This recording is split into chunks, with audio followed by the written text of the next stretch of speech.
Salve pessoal, mais uma quarta-feira que se inicia, mais um episódio do podcast Nutritivamente. Hoje, um tema que eu queria falar já tem um tempo, que me incomoda há muito tempo. Então, hoje nós vamos falar sobre fome no Brasil e no mundo. E para falar sobre esse tema delicado e importante ao mesmo tempo, eu tenho uma convidada especial, referência total na área. E um grande prazer tê-la aqui comigo. Então, como a gente faz de praxe, vamos puxar o currículo dela aqui, currículo extenso. Então, segue. Ela é técnica em nutrição e dietética pelo Centro Estadual de Educação Tecnológica Paula Souza. Ela é graduada em nutrição pela Universidade Paulista, especialista em gestão em saúde pela Universidade Federal da Integração Latino-Americana, mestre em saúde coletiva e epidemiologia pela Faculdade de Ciências Médicas da Universidade Estadual de Campinas, FCM, na Unicamp, doutora em saúde coletiva e epidemiologia também pela Unicamp. Ela recebeu o prêmio Bolsa de Jovem Epidemiologista pela International Epidemiological Association no ano de 2013, no primeiro Congresso Ibero-Americano de Epidemiologia e Saúde Pública. E em 2015, pela Sociedade Espanhola de Epidemiologia, no segundo Congresso Ibero-Americano de Epidemiologia e Saúde Pública. Atua como docente no ensino superior desde 2015, passando pelas Universidades Paulista, Campus Jundiaí e Campinas, e a Universidade Federal de Alfenas, Minas Gerais. Hoje, ela é professora assistente no curso de Medicina da Faculdade Municipal Professor Franco Montoro, membro da Rede Brasileira de Pesquisa em Soberania e Segurança Alimentar e Nutricional, Rede Pensão, conselheira titular no Conselho Estadual de Segurança Alimentar e Nutricional Sustentável, CONSEA, do Estado de São Paulo, e coordenadora da Comissão Regional de Segurança Alimentar e Nutricional Sustentável. É um prazer te ter aqui comigo hoje, Bruna Nascimento. Obrigado pelo convite. Estou muito feliz. Prazer é todo meu, Murilo, muito obrigada. Espero que a gente tenha um papo bastante prazeroso nessa área e que a gente possa compartilhar um pouquinho da nossa experiência na área da saúde pública, da nutrição e saúde coletiva e da docência também. Legal. Bom, você nutre, com a panela de nutris que eu tenho trazido aqui, eu sempre começo perguntando como é que você chegou à nutrição, e aí eu já vou um pouco mais adiante. Então, como você também se interessou pelas áreas de saúde pública, nutrição e saúde coletiva, nutrição no ensino, pesquisa e extensão. Conta para quem está ouvindo, por favor. E para mim também. Tá ótimo. Bom, essa é uma história de longa data, assim, desde que eu me lembro por gente, eu me lembro como uma pessoa interessada em alimentação. Me lembro de que quando criança eu já era responsável por fazer eu render o dinheiro das compras do supermercado da família e também em pensar e também preparar a alimentação. A minha mãe, ela era maître de garçons de um tradicional restaurante de Americana e muitas vezes eu a via montando mesas muito lindas, assim, de frutas e de frios. Eu ficava muito admirada como ela conseguia fazer aquilo, né? Como a alimentação era bonita para as pessoas e trazia prazer para as pessoas. E aí no ensino médio, entrando, né, no ensino médio, eu me inscrevi para um vestibulinho na Escola Técnica Estadual do Centro Paula Souza, em Hortolândia. E aí eu não tive dúvidas, eu escolhi o curso técnico em nutrição e dietética. No final do ensino médio, eu recebi uma carta do governo apresentando o ProUni, o Programa Universidade para Todos. Ninguém conhecia esse programa ainda, né? Era uma novidade, e a gente leu aquela carta com muito cuidado e a gente reconheceu nessa carta uma oportunidade de eu poder ingressar imediatamente na universidade particular, uma vez que, como estudante de escola pública, eu precisaria de pelo menos aí um ano de cursinho preparatório para poder ingressar na universidade estadual ou federal. Aí eu fiz, né, o Enem, prestei o Enem, fui bem colocada no Enem e acabei ingressando, sendo selecionada por curso diurno de nutrição na Universidade Paulista. E aí que na graduação, principalmente quando eu tive contato com as disciplinas de políticas de saúde, de epidemiologia, e também quando eu fui fazer o estágio curricular em uma unidade básica de saúde de Campinas, aí sim eu compreendi qual que era a área que eu gostaria de atuar, que área que eu queria seguir, né? Especialmente no campo da docência e da pesquisa.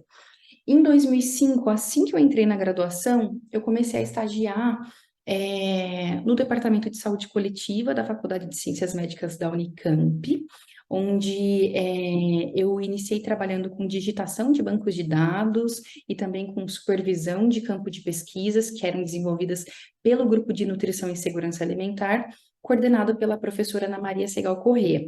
A gente vai falar dela um pouquinho mais para frente novamente, porque ela é responsável, né, por validar a escala brasileira de insegurança alimentar, que vai ser um dos temas da nossa conversa de hoje também.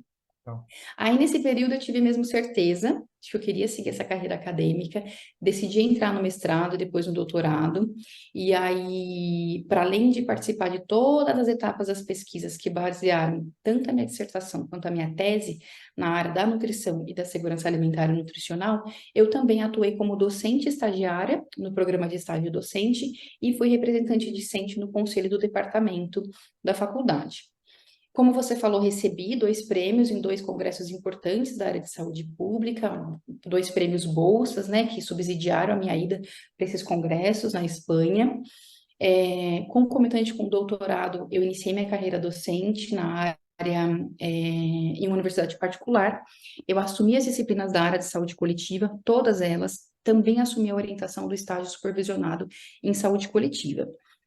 Concomitante com a universidade particular, eu prestei um processo seletivo para a Universidade Federal de Alfenas, a Unifal, e aí, além da docência e da orientação do estágio de nutrição social, eu coordenei projetos de extensão e participei de atividades de gestão nos núcleos de estágio e também na fiscalização de restaurantes universitários. Estou quase acabando. Em 2020, eu ingressei na Faculdade Municipal Professor Franco Montoro, onde atuei como coordenadora do curso de nutrição por um semestre e onde eu ainda atuo como servidora concursada como docente no curso de medicina. E aí, por fim, nessa trajetória, enquanto profissional da saúde, enquanto, né, profissional da educação, enquanto cidadã, eu acompanhei a melhoria das condições de vida e de saúde da população, que foi oportunizada pelas políticas públicas, de maneira que eu enxerguei, então, né, na participação no Conselho Estadual de Segurança Alimentar e Nutricional, uma oportunidade de ampliar o meu escopo profissional e também poder colaborar na elaboração e na implementação de políticas públicas para a promoção da alimentação adequada e saudável e também da segurança alimentar e nutricional. legal, Bruno, bastante coisa, hein? Nossa, que currículo, tá vendo? O pessoal, ó, vocês acham que o pessoal que entra na área da saúde para de estudar? Nunca, né? A gente não para, tem sempre o que estudar e a atualização é muito importante, né, em qualquer profissão da área da saúde, porque as evidências científicas elas se atualizam constantemente, né? Todo ano, todo mês tem coisa nova. Ô, Bruno, eu quero começar puxando, falando a primeira pergunta, eu queria falar sobre Conceia, né? Você é conselheira do Conceia, né, no estado de São Paulo, e muita gente não sabe o que é o Conceia nem a importância. Você pode explicar para o pessoal o que é o Conceia, a importância, desse órgão? Claro, claro. Bom, primeiro é importante a gente ter em mente que o CONSEA, ele é um órgão de caráter consultivo e de assessoramento, seja ao município, ao estado ou à federação. Então, a gente pode ter Conselho Municipal de Segurança Alimentar e Nutricional, a gente pode ter Conselho Estadual de Segurança Alimentar e Nutricional, assim como a gente tem um Conselho Nacional de Segurança Alimentar e Nutricional. O Conselho Estadual de Segurança Alimentar e Nutricional, como eu falei, é um órgão de caráter consultivo e de assessoramento ao governo do Estado. Ele está vinculado à Secretaria de Agricultura e Abastecimento. E ele vai ser, então, esse espaço de articulação entre o governo e a sociedade civil em todas as questões que são relacionadas à segurança alimentar e nutricional sustentável. Qual que é o objetivo isso, para tentar explicar um pouquinho melhor. É propor diretrizes que vão dar base, que vão dar sustentação para a política estadual de segurança alimentar e nutricional, né, para a garantia do direito humano à alimentação adequada. Importante dizer que a cada 2 anos são eleitos os conselheiros. Esses conselheiros são representantes tanto da sociedade civil, de entidades ou instituições, e de órgãos públicos que são envolvidos com o tema da segurança alimentar e nutricional. É uma participação que não é remunerada, mas ela é considerada como um serviço público relevante, né? Para além do Conselho Estadual, a gente tem o Conselho Nacional, e esse Conselho Nacional, ele também tem esse caráter consultivo, que vai propor as prioridades para a política e para o Plano Nacional de Segurança Alimentar e Nutricional. Legal. É importante, né? Eu falo para todo mundo, a gente consegue tá aí atuando junto com o nutricionista e muito nutricionista não conhece, né? Com vergonha. E, A gente dá e- risada, e- mas é vergonhoso, né? Enfim, quando a gente fala em saúde pública, principalmente, claro, na pandemia, né? Teve esse retorno ao mapa da fome, a gente vai falar daqui a pouco também. E falando em fome, Bruna, para mim, assim como para você e para muitos nutris, eu considero hoje a fome um dos maiores problemas no mundo. Eu estava morando em São Paulo quando estourou a pandemia, então eu vi o crescimento perto de casa, né? Eu vi muito o crescimento de pessoas em situação de rua, fome, mercado, enfim, né? Hoje no mundo, a gente tem mais de 730 milhões de pessoas passando fome, de acordo com dados da ONU, né? No Brasil, a gente tem 21 milhões, né, que não tem o que comer, literalmente, né, na situação de fome, e 70,3 em insegurança alimentar. E eu tento explicar, inclusive, eu acho que você até já viu, né, no meu Instagram, eu brigando. Eu brigo, inclusive, com o médico, eu falo, poxa vida, né? E aí muitos, eles não conseguem entender a diferença entre insegurança alimentar e fome. Você pode explicar também para eles, eu não sei se eles vão ouvir a gente, mas para quem está ouvindo. Tá certo, eu vou pedir um pouco de paciência, porque acho que essa parte é bastante importante, eu vou explicar com bastante detalhes. Mas para introduzir, eu acho que é preciso, é, é preciso ser muito forte para negar a existência da fome, né? É preciso, assim, muito mau caráter para você não enxergar a fome, como você falou, a gente sai para a rua, nos semáforos, nos supermercados, nas farmácias, tem sempre uma pessoa pedindo uma doação, seja de alimento, seja de outros itens básicos para garantia da saúde e da alimentação, né? Então, assim, tá à vista, tá escancarado para todo mundo. Não enxerga quem não quer, né? Infelizmente. É um problema extremamente visível, perceptível para cada um de nós, seja em qual bolha a gente viva. Mas vamos lá. É preciso a gente entender, então, que a alimentação ela é uma condição básica para a existência humana, né? E que toda a nossa evolução tem sido permeada pela busca de alimentos, de forma que esse estudo dos alimentos e das necessidades nutricionais do ser humano é uma conquista muito importante do homem moderno.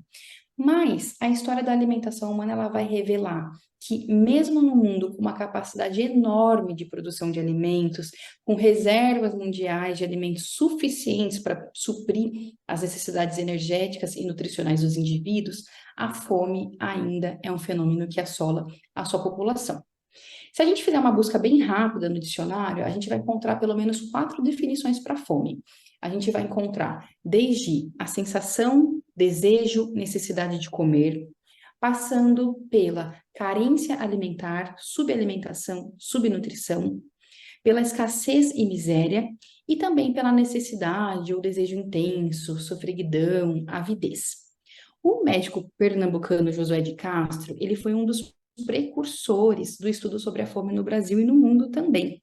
Lá na década de 40, no prefácio do seu livro, que é uma referência, né, um clássico para a nossa área, chamado Geografia da Fome, ele advertiu que essa discussão sobre o tema da fome, ela sempre foi um tabu para os líderes políticos, justamente porque ela evidencia a incapacidade de suprir uma das necessidades mais básicas da sua população, e ainda que podia revelar essas perversidades que estão relacionadas à produção, à importação e à exportação de alimentos, né? Nesse livro, o José de Castro vai afirmar que existem duas formas de morrer de fome.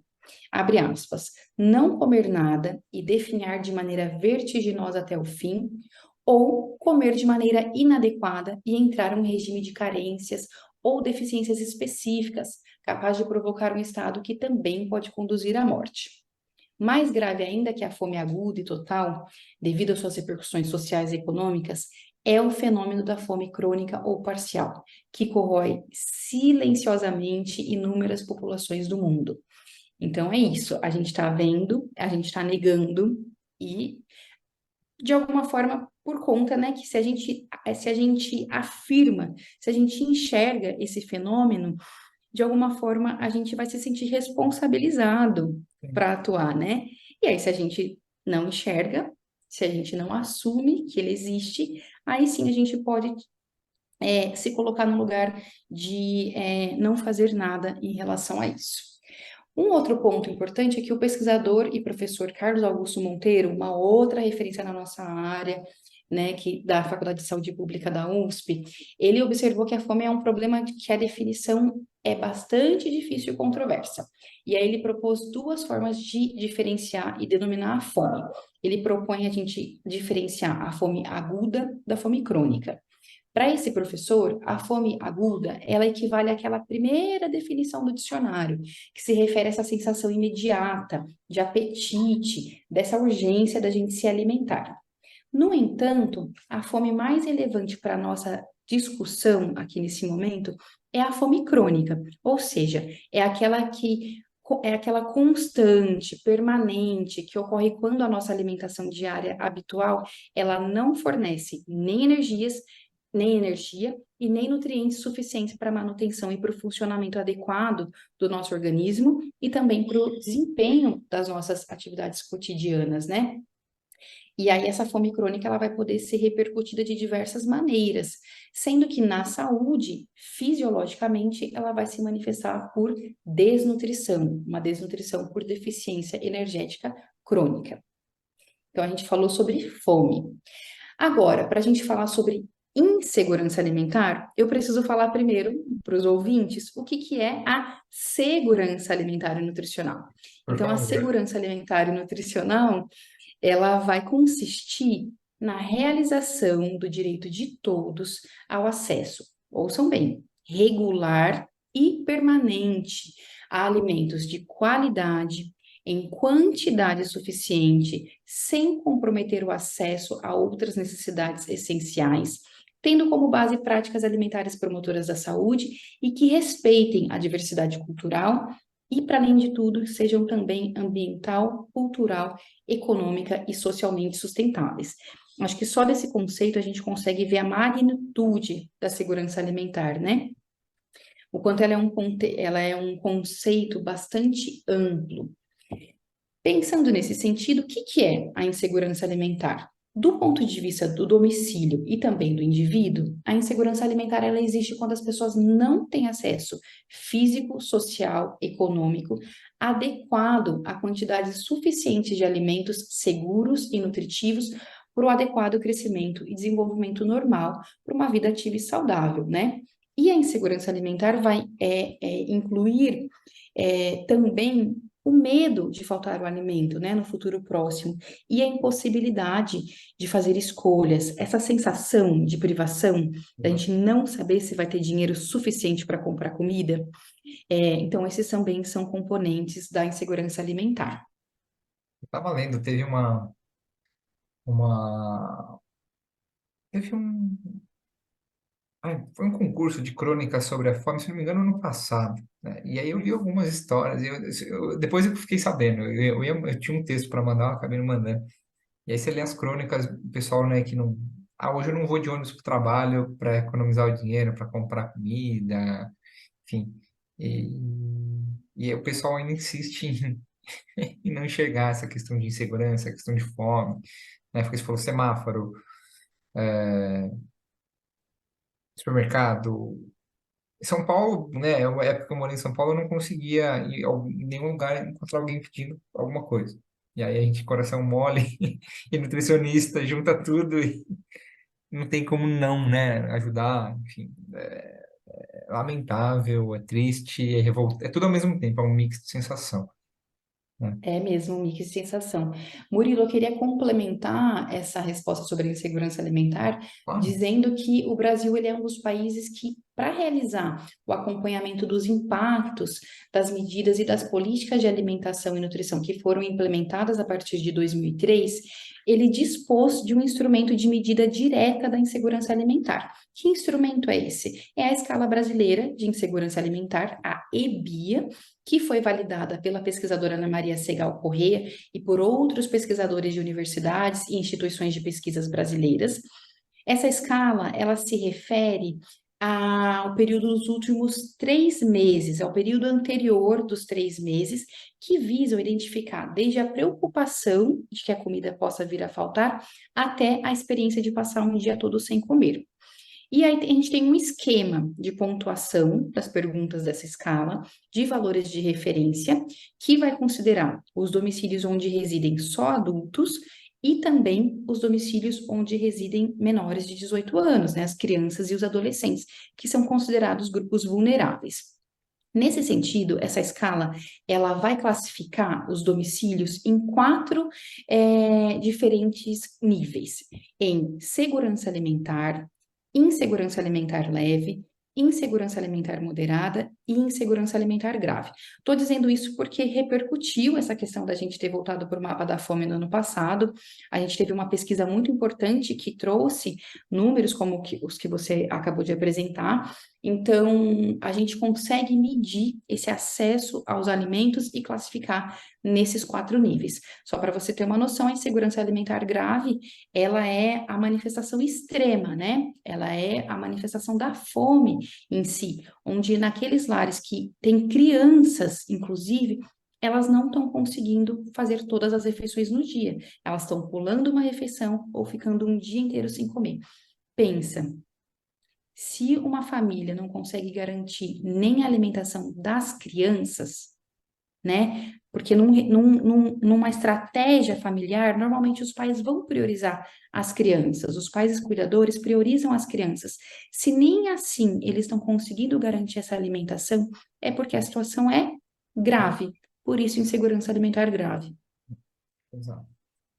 Eu tô terminando, eu tô dando aula para as merendeiras, né, daqui do município. Então, eu tô na reta final já do curso com elas. E aí, essa semana a gente vai ter uma aula da importância delas na comunidade, né? Então, falou, na sociedade, quer dizer. E aí eu vou levar amanhã para ela. Falar, olha, gente, tem criança que só come na escola. Então, olha a responsabilidade que vocês têm, né? É, imagina, o pessoal, você falou, pula uma refeição em casa, às vezes fica o dia inteiro sem comer. Matérias, né, que mostram que nas férias, as férias viram um momento de fome, né? É um tormento para pais, para as crianças, porque não tem a escola, não tem a creche para se alimentar. Então eu falo para elas, falo, olha a importância que vocês têm na sociedade. Então, meu, façam com amor, façam com carinho, porque está sendo um instrumento de justiça para quem sabe lá na frente essa criança poder se desenvolver e poder ter acesso à educação e mudar a história dela, mudar a história do país, enfim, né? Então, é revoltante, eu fico louco da vida. E eu fico mais louco ainda, Bruno, com o tema que a gente vai puxar agora, que é o tema da guerra, né? Eu não sei se você acompanha, eu acompanho muito o Jamil Chad. O Jamil Chad é um jornalista brasileiro aí, que ele tem um escritório praticamente dentro da ONU, né? Então, eu estou sempre lendo os materiais dele, tudo, e foi uma matéria dele que eu vi isso, né? Eu já sabia, né, que a ONU tem como meta aí erradicar a fome até o ano de 2030, né? Garantindo aí o acesso universal à alimentação. E só que para isso são precisos 40 bilhões de dólares por ano até lá. Então, a gente tem aí 24 até 2030, uma, uma cifra grande. Mas aí foi nessa matéria que eu vi, aí eu fui pesquisar, né? Ah, ele trouxe para a gente que as potências ocidentais destinaram quase 120 bilhões de dólares em armamento e dinheiro na guerra entre Ucrânia e Rússia, né? Então, seriam pelo menos 3 anos ali de oferta de alimento, de políticas voltadas à alimentação. O que que você pensa disso como nutricionista? Você tem um contato com alunos, tudo? Você levou esses dados para eles? O que eles pensam? Eu fico louco, cara. Olha, Murilo, como você bem disse, de fato esse é um tema que eu pressuponho que vai causar bastante polêmica, né? Especialmente pela confusão e pela aversão, né, que se tem à política, especialmente a política partidária. Essa que a gente, né, esses conflitos políticos que a gente tem enfrentado nos últimos tempos. Mas tem um ponto muito importante, e aí é da nutrição básica, lá dos primeiros anos do curso, quando a gente tem antropologia, sociologia, ciências sociais, elas não estão da matriz, né, curricular do curso de nutrição à toa, não. Elas estão lá para nos apresentar alguns conceitos básicos para a gente entender um pouquinho do contexto, do nosso contexto, da nossa importância enquanto seres sociais. Então vamos lá. A gente não pode esquecer que a política ela está presente em tudo, em todos os lugares, né? O que que é a política, então? Ela é essa arte de governo com relação ao uso do espaço público, no sentido de convivência, de comunidade, de sociedade. Nesse sentido, nesse contexto, todos nós somos seres sociais, o que pressupõe modos de regular as nossas ações. E mais ainda, não existe espaço apolítico, não existe atitude social desinteressada. Esse é um ponto importante para a gente evoluir nessa resposta. Dessa forma, então, viver é um ato político Literalmente. e comer faz parte disso. Portanto, comer também é um ato político. Falando ainda sobre política e sobre poder político, a gente precisa pensar sobre o interesse de quem governa e o interesse daqueles que são governados.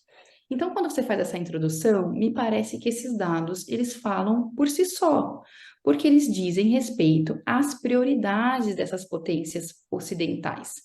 Tendo em vista que até o momento já foi destinado parte relevante dessa quantia que seria necessária para erradicar a fome e para garantir o acesso universal à alimentação, isso sugere que diminuir as desigualdades sociais e combater a fome não seja necessariamente uma prioridade para essas potências.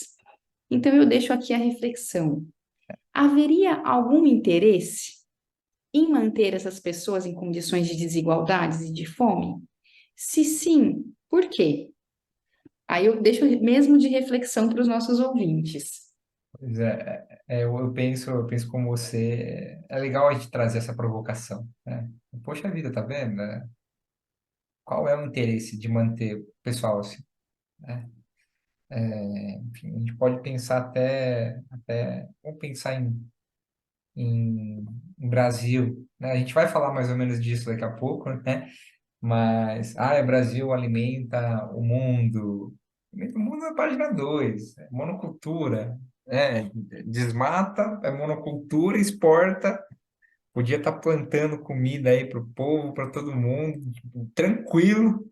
Não, tá aí essa bagunça disseminou muitas mentiras aí nos últimos anos, enfim. E a gente fica com essa reflexão, essa provocação. Ô, Bruna, você falou que comer é um ato político, eu concordo, tudo é um ato político, né? Eu acho que não existe nenhum movimento que a gente faça hoje que seja neutro. Eu concordo muito com essa questão, debati muito com a minha coordenadora na época de estudante, hoje também eu debato bastante com ela sobre o comer político é um ato político. E o que pouca gente sabe, e muitos nútrios, inclusive, não sabem, que a alimentação ela está garantida em Constituição desde o ano de 2010, né? Então, se a gente pensar nisso, eu vou puxar o gancho aqui para a questão do mapa da fome, né? O Brasil só saiu do mapa da fome oficialmente em 2014, né? Mesmo aí com uma redução de mais de 80% da subalimentação. Depois eu acho que pode trazer dados, acho que você sabe muito mais profundo do que eu. Em 2022 a gente voltou a figurar no mapa da fome. Então, eu queria que você explicasse para a gente o que é o mapa da fome. E aí eu vou perguntar para você se está certo as informações que eu tenho. Informações que eu tenho é que o Brasil começou as políticas de sair do mapa da fome FHC, passou por Lula, saiu em Dilma. É isso? A gente tem políticas importantes de alimentação e nutrição desde a época do governo de Getúlio Vargas, né? A própria alimentação escolar é uma política importante dessa época, cesta básica, né? Os direitos aos trabalhadores começaram a ser discutidos ali. Depois a gente tem um outro marco, que é a nossa Constituição Federal, que vai garantir muitos dos nossos direitos básicos, mas sim, como você falou, muita gente não sabe que, embora pactuado como um direito há mais de 70 anos a Declaração Universal dos Direitos Humanos, no Brasil, o direito humano à alimentação adequada ele não estava contemplado pela nossa Constituição Federal até fevereiro de 2010. Absurdo. Então, a emenda constitucional número 64 de 2010, no seu sexto artigo, incluiu a alimentação entre os direitos sociais que devem ser assegurados pelo Estado. As pesquisas, né, a literatura vai apontar que sim, a partir de 2003, a gente tem um incremento no investimento, né, na execução de políticas públicas voltadas para o combate à fome e para a garantia da segurança alimentar. Então, a gente viveu realmente um período que se intensificou a partir de 2003 com o governo Lula, permeia os dois mandatos dele, primeiro mandato da Dilma e depois a duração do segundo mandato dela. Mas então a gente tem um golpe, né, político, um golpe político, isso já foi inclusive comprovado, e a partir desse golpe político a gente começa a vislumbrar uma série de desmonte dessas políticas que tinham sido duramente conquistadas. Então, você tem razão, assim, mais ou menos nesse período a gente intensifica, né, a nossa prioridade enquanto Estado de combater a fome e de garantir uma alimentação mais adequada para a nossa população. Aí você me perguntou sobre o mapa da fome. Para falar sobre o mapa da fome, eu vou falar um pouquinho sobre a FAO, né? Apresentar para os nossos ouvintes o que é a FAO. A FAO, ela foi fundada há quase 80 anos e ela é a Organização das Nações Unidas para a Agricultura e Alimentação. Atualmente, a FAO agrega 194 Estados-membros e os objetivos da FAO, os principais objetivos da FAO são erradicar a fome, a insegurança alimentar e a desnutrição, erradicar a pobreza e fomentar o progresso econômico e social para todos, bem como gerir e utilizar de forma sustentável os recursos naturais, incluindo a terra, a água, o ar, o clima e os recursos genéticos em benefício das gerações presentes e também das gerações futuras.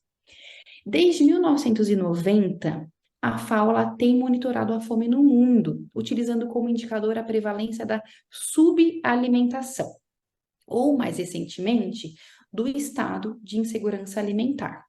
Para a FAO, o que é essa subalimentação? Ela significa que a pessoa não é capaz de adquirir alimentos suficientes para satisfazer os requisitos mínimos de energia de uma dieta diária, ao longo do período de um ano, que seria mais ou menos equivalente àquela desnutrição crônica que a gente falou lá no início da nossa conversa. Essa prevalência de subalimentação, ela é um indicador tradicional da FAO para monitorar a fome, tanto em nível global quanto regional. E foi desenvolvido quando pouquíssimos governos, especialmente aqueles países de baixa renda, eles ainda não coletavam. Você me ouve? Quando eles ainda não coletavam dados sobre o consumo alimentar regularmente, né? Então, essa metodologia do mapa da fome consiste em estimar a disponibilidade de energia per capita, a distribuição do acesso aos alimentos e também as necessidades energéticas da população segundo a faixa etária. Nesse contexto, o mapa da fome é uma ferramenta que apresenta qual é o número de pessoas que enfrentam a fome e a insegurança alimentar no mundo. Aponta quais são os países em que existem populações que não têm acesso à alimentação ou têm um acesso inadequado ou insuficiente para uma vida saudável. Então, o país ele entra no mapa da fome quando mais de 2,5% de sua população enfrenta essa falta crônica de alimentos. Ele é um mapa porque ele tem uma representação gráfica de distribuição no nosso mapa político mundial mesmo. E aí um mapa de densidade, né, dessa porcentagem de pessoas que enfrentam a falta crônica de alimentos. Legal, Bruno. Ah, vou te perguntar como te colocar na fogueira, que posso. Vamos lá. Eu busco. Será Não, que eu consigo responder? claro, com certeza, se você não conseguir, ninguém consegue. Eu Ai, busquei, meu Deus, que responsabilidade. que isso? Eu busquei ontem, né, para montar a aula com o pessoal, a posição do Brasil no mapa. A posição, o que apareceu para mim, os dados que eu encontrei, 94º. Não sei se está certo isso ou não. Eu não tenho o dado do nosso último mapa da fome. Uhum. Eu tenho o dado do segundo inquérito Inquérito. de insegurança alimentar e nutricional, que foi Sim, realizado pela Rede Pensan, né? sim. Principalmente no contexto da pandemia da Covid-19.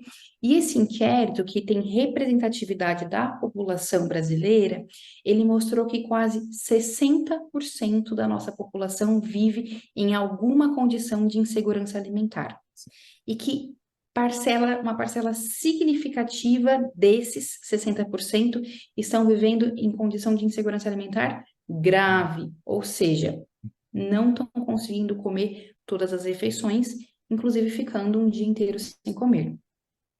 Dado eu encontrei também os absurdos dos absurdos em pleno 2023, né?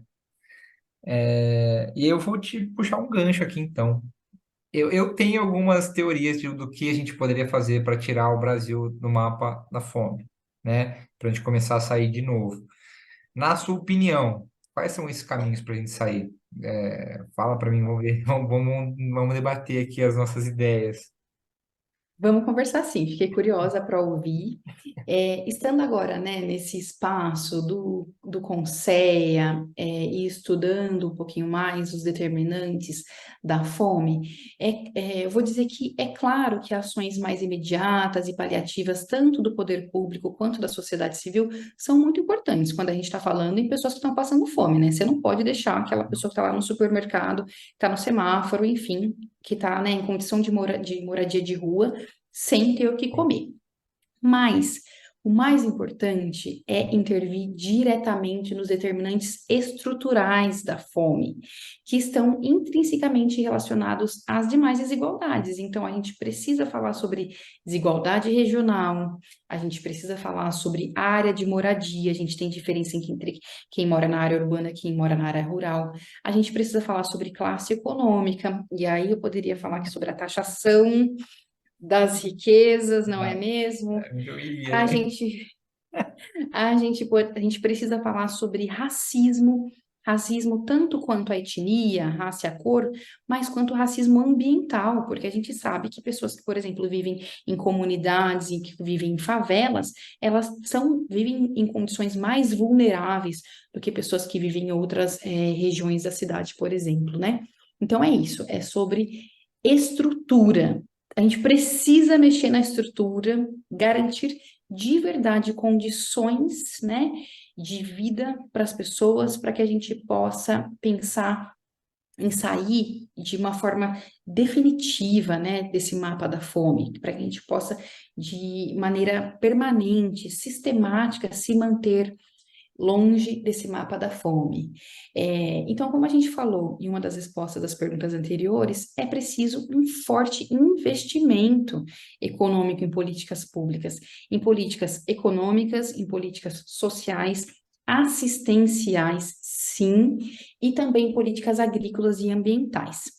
Nesse sentido, tanto a transferência direta de renda, como, por exemplo, o programa Bolsa Família, quanto a garantia de recursos para a implantação e implementação de políticas de educação alimentar e nutricional, que promovam, né, essa conscientização sobre a importância de uma alimentação adequada e saudável, além da criação de projetos de segurança alimentar e nutricional em todas as redes de ensino, desde a primeira infância, e aí inclui isso que você está fazendo, né? Eu ouvi o seu episódio com a professora Jaqueline, eu vi que como agora você comentou sobre esse projeto com as merendeiras, é isso, a gente precisa de formação continuada e permanente também com os profissionais da educação, com os profissionais da saúde, para que a gente consiga também reverter essa situação. Não, é legal. Aqui em Serra Negra, né, tinha eu não sei se tem mais, eu não perguntei para o pessoal da educação, vou perguntar amanhã. Tinha uma época que tinham hortas nas escolas, e aí as crianças levavam os alimentos para casa, então era uma educação nutricional e já era uma política de combate à fome, né? Então, eu acho que passa por aí. Eu acho que hoje, principalmente, a questão de taxação de grandes fortunas é uma coisa que eu bato muito aí na questão de Robin Hood. É, e nos programas de assistência, eu falo para todo mundo que eu discuto, né? Eu não debato, eu discuto com muita gente. Eu falo, gente, quando a gente coloca uma família em um programa de assistência, como Bolsa Família, o Brasil Sem Fome, né? Ah, é por um tempo, né? Você não está dando esmola, você tá dando condição para ela sair dessa condição. E o pessoal não entende, né? Aí esse pessoal que vai ter que dar cesta básica no final do ano, né? Inclusive, existem condicionalidades que são muito relevantes para a manutenção dessa pessoa no programa, como, por exemplo, manter a criança Entrar na escola, frequentando regularmente a escola, exato. o cartão de Fazer terapia, vacinação. Então, assim, eles, né, é um direito que precisa ser assegurado pelo Estado, não é um favor que o Estado está fazendo para essa população, de maneira nenhuma. Inclusive, tem uma discussão na literatura sobre a gente nem chamá-los de beneficiários, e sim titulares, porque eles são sujeitos de direitos, né? Desse direito tão elementar que é a alimentação. E a gente tem evidências muito robustas na literatura que mostram o quanto a utilização dessa transferência direta de renda impacta na vida social, econômica das localidades, quanto esse dinheiro é investido ali nos pequenos supermercados, nas feiras livres, né? E mesmo nas lojas de serviços, de vestuário, enfim. Então, é a garantia da dignidade para as pessoas, né? É a garantia do mínimo que elas precisam para sobreviver. exato. Dignidade, faz economia circular, enfim, o pessoal não enxerga, né? Aliás, o pessoal acha que esmola, acha que tem as lendas urbanas, né, do Bolsa Família que rodam a internet até hoje. Se Mas, intensificaram. Muri, Mas, Murilo, eu reforço, assim, é como a gente começou lá a nossa conversa. É preciso um esforço muito grande para não enxergar É, essas evidências. Assim, não precisa ser extremamente alfabetizado para conseguir fazer uma busca, encontrar os artigos científicos, né? Hoje a gente tem tantos produtores de conteúdo, assim como você, que têm disponibilizado essas informações sistematizadas. Então, assim, acho que passa um pouquinho pela nossa responsabilidade cidadã, né? De se passa, implicar nessas questões. com certeza. E agora eu queria bater num tema delicado. Delicado, né? Enfim, que eu sou a favor, claro. Então, eu vou te perguntar de bate-pronto aqui, e aí eu vou trazer uma novidade, porque tem muita gente que não sabe, você, com certeza você já sabe, né? Ah, Você, Bruna, acredita que uma reforma agrária podia acelerar nossa saída do mapa da fome e evitar um retorno, né? Então, aí eu queria trazer um dado para o pessoal que está ouvindo a gente. O STF validou no dia 1º de setembro de 2023 dispositivos à lei na reforma agrária de 93, que permitem desapropriação de terras produtivas que não estejam cumprindo a sua função social. Então, eu queria saber se você concorda comigo e o que pensar dessa validação do Não tem como STF, não concordar, né, Murilo? Assim, essa é uma conquista, né? Uma conquista que veio até de forma tardia, poxa, pensando na nossa história né? do nosso país, né? Porto Eu Arado que eu preciso diga. dizer, eu preciso dizer que, sim, leiam Torturado, É, leiam Torturado. Lá, assim, de forma muito sensível, a gente vai conseguir compreender como que a fome, a luta se dá, né, no interior, né, do nosso país, no interior, da Bahia, por exemplo. Mas eu preciso dizer que esse é um assunto que não é do meu super domínio, né? Não é meu campo direto de pesquisa, uma vez que eu tenho estudado as características demográficas, socioeconômicas e de alimentação relacionadas à insegurança alimentar, mas a gente acabou de falar sobre a importância de intervir nos determinantes estruturais da fome. Dentre eles estão as políticas agrícolas e também ambientais. Há séculos a gente tem enfrentado esses problemas e as consequências da concentração de terra e também da divisão desigual de terras. Essa desigualdade ela faz com que muitas pessoas, né, parcelas significativas da nossa sociedade, elas continuem nesse local de vulnerabilidade que vai afetar os direitos mais básicos, como a moradia, saúde e esse que a gente está discutindo aqui, que é a alimentação.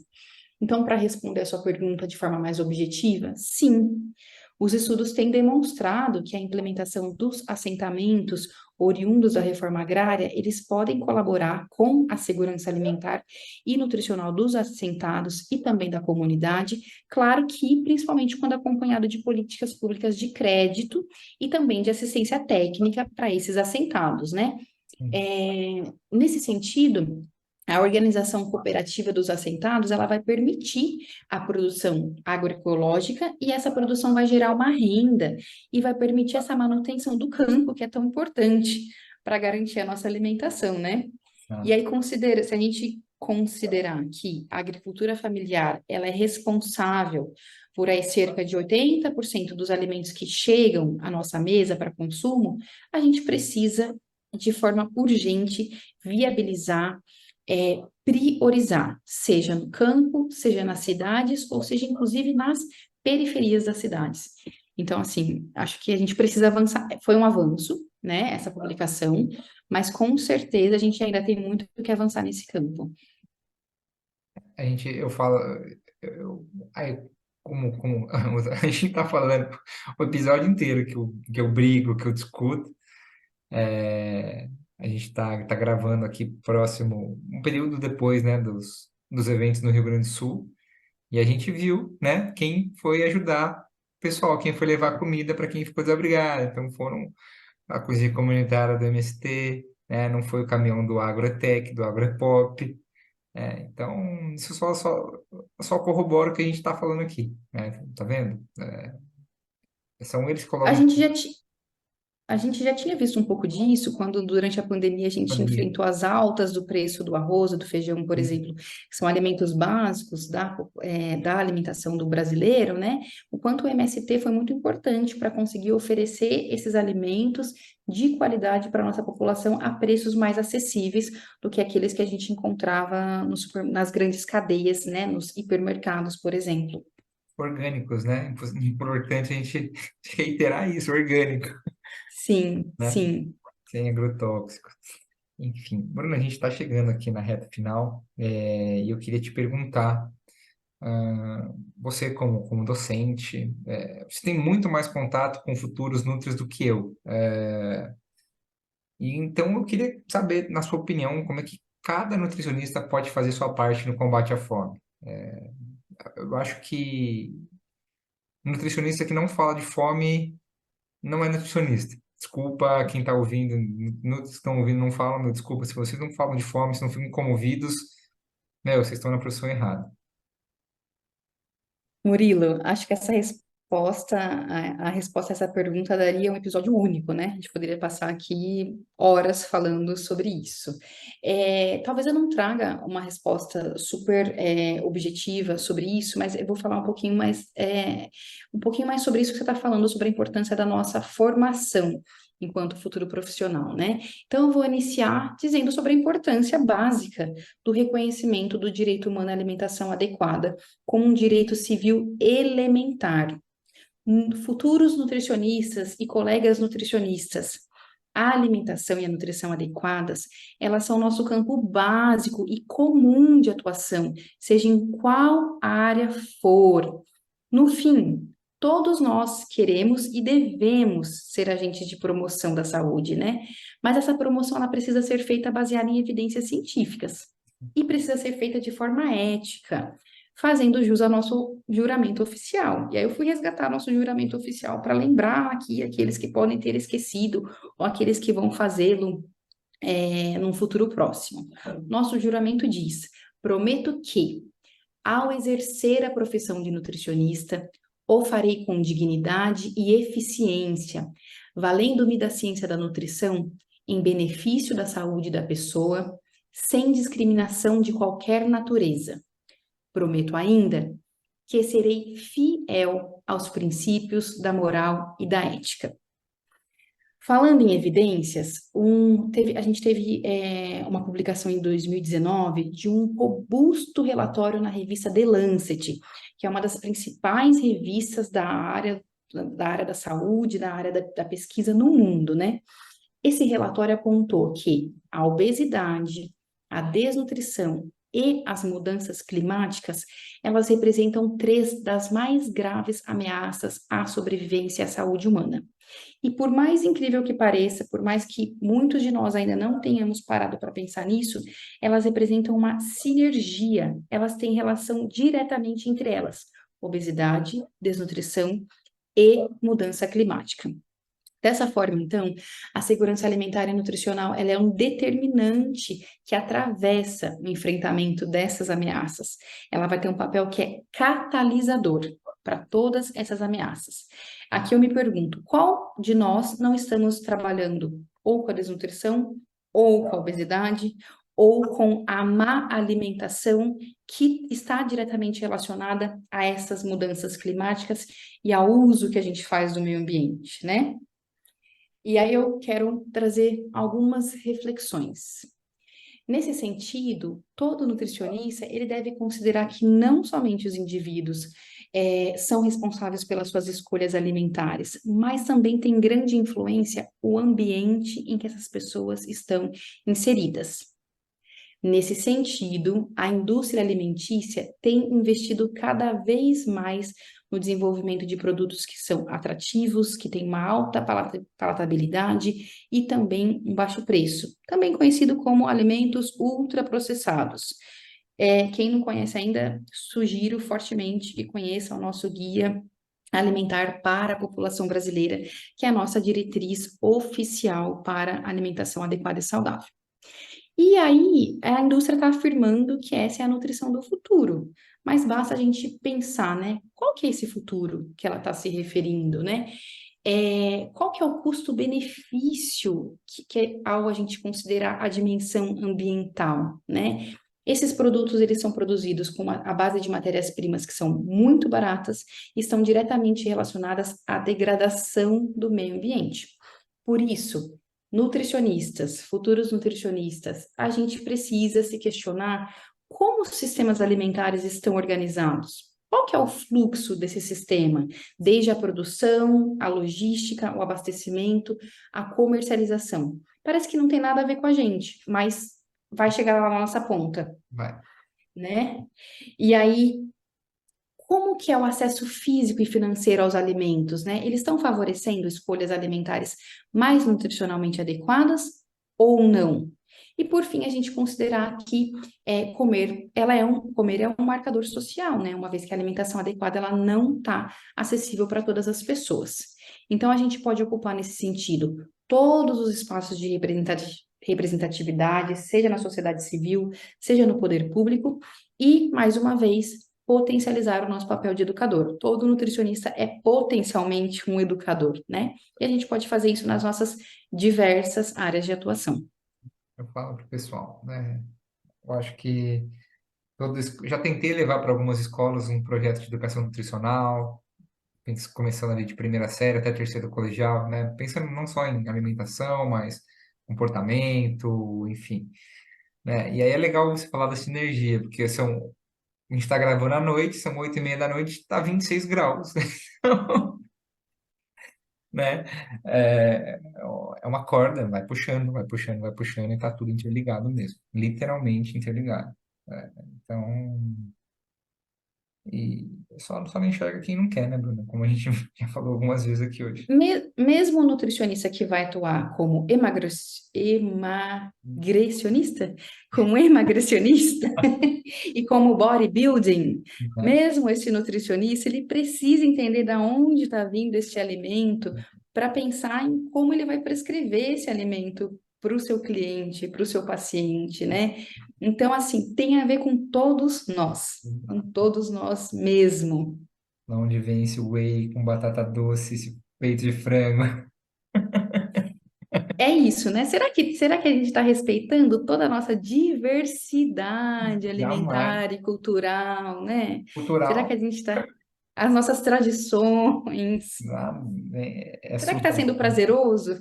É, então, pois é, pois é. Bruna, ah, antes de finalizar, queria te perguntar duas coisas, para a gente finalizar mesmo. Você é ocupada, seu dia precisaria ter 40 horas, né? Você ainda está cedendo um tempinho do seu dia para mim aí. É, então, eu queria te perguntar qual é a sua maior satisfação de trabalhar na área da nutrição, saúde pública e docência, e quais são os seus próximos passos? Bom, pode parecer um pouquinho papo de coach, mas eu acho que tem muito a ver com propósito, sabe? Com valores de vida. E aí, nesse sentido, eu fico extremamente feliz quando eu vejo que sementinhas que eu plantei durante a graduação, por meio de reflexões e de provocações que nem sempre foram muito confortáveis, foram semeadas. Eu fico feliz quando eu vejo ex-alunos atuando de forma ética e alcançando, né, aquilo que eles almejam na sua vida profissional, na sua vida pessoal. É principalmente muito bom acompanhar a evolução cidadã de uma pessoa. Agora eu vou para a Conferência Estadual de Segurança Alimentar em Barretos na próxima semana, e eu já vi que na lista de delegados titulares estão duas ex-alunas minhas da Universidade Tá? Federal de Alfenas. E aí é muito legal encontrá-las agora como colegas, sabe? De como no profissionais que estão ocupando esse espaço, né, de construção. E aí, por fim, poder representar a sociedade civil num espaço que exige tanta diplomacia como o Conselho de Segurança Alimentar e Nutricional é muito gratificante, porque assim, estar com as pessoas nesses espaços de participação social, construindo com elas e para elas, é muito potente e muito transformador. Então, assim, estou feliz de estar onde eu estou, apesar de todos os desafios. E os próximos passos é me manter neste mandato e, quem sabe, um concurso público, tipo, numa universidade pública também. Não vai chegar, com certeza. Com certeza. Questão de tempo aí só. Assim seja. Não, vai ser. Bom, Bruno, então eu queria realmente te agradecer, tá? Foi um prazer te ter aqui. É, Vou falar com a maior das humildades, tá? Eu sou um nutricionista sem história ainda, tá? Estou construindo minha história. E aí, estou tentando trazer para o Nutritivamente todos os nutricionistas grandes que cruzaram comigo, que eu considero grandes. Então, nutricionistas, a gente já teve outros profissionais da saúde que passaram aqui. Então, todo mundo que me fez brilhar o olho em na sua área de atuação, eu falei, nossa, eu preciso chamar essa pessoa para conversar comigo sobre a sua área. Então, te agradeço, por você dispor de um tempo para participar. Tenho certeza que o pessoal que está ouvindo vai adorar, vão se inteirar ainda mais sobre saúde pública, sobre nutrição, a parte de docência também. Então, só agradecimentos mesmo. Sou eu que agradeço, fico extremamente lisonjeada e honrada com esse convite. É isso. E até uma próxima. Então, em breve, espero que a gente se cruze aí em congressos, enfim, tô bem inclinado à saúde pública também, então eu acho que é questão de tempo aí para a gente se encontrar em Vou congressos, ficar muito feliz. eu também. Bruna, obrigado, e a gente se encontra em breve, então. Um abraço para todo mundo que está nos ouvindo também. Esse foi mais um episódio do podcast Nutritivamente. Canção de abertura Credit, Horizon. Trilha sonora de finalização Unwound, Oaks Studio. Direção criativa, produção executiva, Consultoria científica, edição e concepção, Murilo Camano Muro.